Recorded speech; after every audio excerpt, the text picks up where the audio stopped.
नमस्कार मित्रांनो, आज आपल्याकडे आलेली आहे 2012ची Tata Nano single owner petrol variant गाडी आहे। गाडीचे चारी टायर होऊ शकता 40 ते 50%। गाडी MH12 मध्ये आहे। गाडीचं फर्स्ट डिव्हिंटर पाहू शकता। मॅन्युअल गेअरबॉक्स आहे, साऊंड सिस्टीम आहे। गाडी एकदम चांगल्या कंडिशनमध्ये मित्रांनो।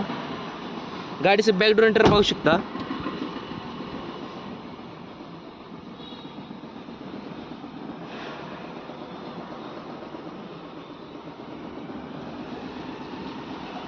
तर मित्रांनो, गाडीचं प्राइस कोट केलेली आहे 95,000। सिंगल ओनर पेट्रोल वेरियंट 2012ची। मित्रांनो, आपल्या चॅनल नवीन असेल तर चॅनलला सबस्क्राईब करा आणि शेअर करा। स्क्रीनवर दिलेल्या नंबरवर कॉल करा। धन्यवाद।